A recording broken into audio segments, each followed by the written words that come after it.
Hey y'all, how are you today? Welcome back. So the quick announcement is that the video coming on the 13th, we're going to be talking about Max's new content, formerly known as HBO Max, which is cool. That this video coming on the 12th, which I'm filming right now, we're talking about W.E.I.R.D. Season 3, Episode 1. I will just say before I get into it, there will be 4 episodes in this part of W.E.I.R.D, part 2, coming later this year, which is cool.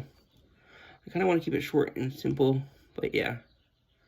And there will be 2 this month, and I believe 2 in the next month for W.E.I.R.D Season 3, which is cool. Yeah, so in this video, I guess the first part, I'll also say, these first episodes, the first 4, will be covering stuff in New England, which is cool. Yeah. And yeah, this one we're talking about Mercy Brown, the vampire incident, which happened in 1892 in Rhode Island. It is one of the best documented cases of an exhumation of a corpse in order to perform rituals to banish an undead manifestation. And it was part of a wider New England vampire panic.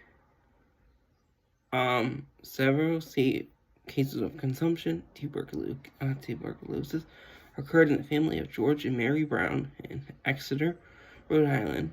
Family and friends believe that this was due to influence of the undead. An attempt was made to mediate Mercy Brown, who died January 1892 at age 19. She had it.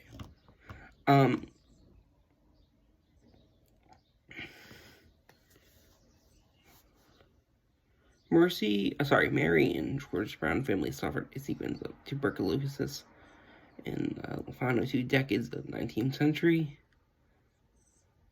Tuberculosis was also called consumption at the time and was devastating and much feared disease.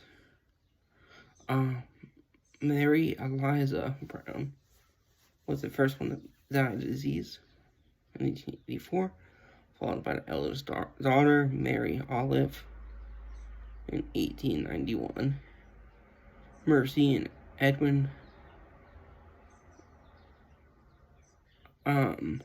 People believe that one of the dead family members was a vampire, and they did not use that name, and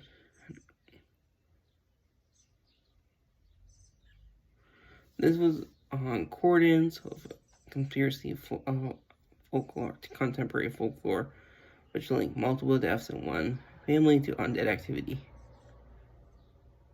And consumption was a poorly understood condition at the time, in the 1890s.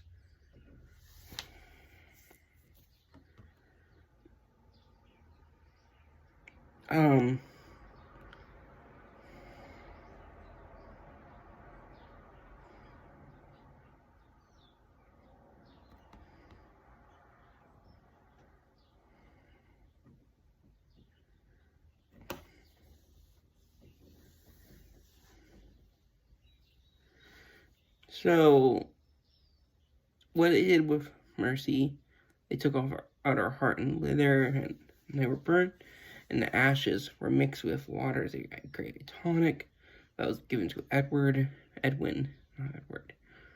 But yeah.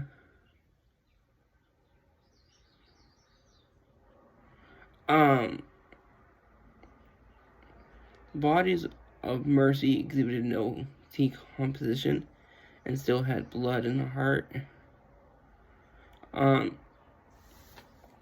This was taken as a sign that the young Mercy Brown was an undead vampire and agent of young Edwin's condition. And the reason she had the lack of condition that I know of is her body was stored in a freezer-like condition in an above-ground crypt during the 2 months following her death, because it was during winter, and yeah. And she was not really a vampire.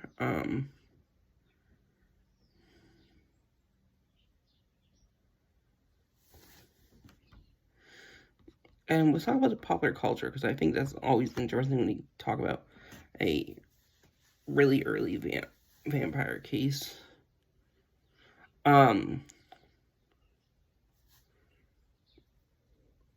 Mercy Brown incident was a inspiration for Caitlin Kiernan's So Runs a World Away book, and it has been suggested by scholars that Bram Stoker, author of Dracula, knew about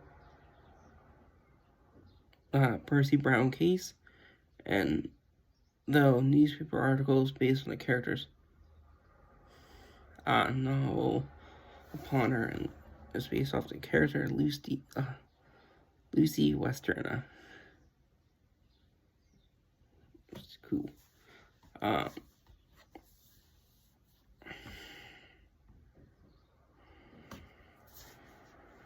And also, it was also an inspiration referred to in H.P. Lovecraft, one of probably New England's or one of the world's most famous authors back then, created Cthulhu.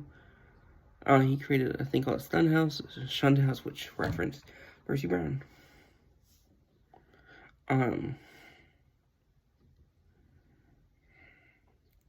Which is cool.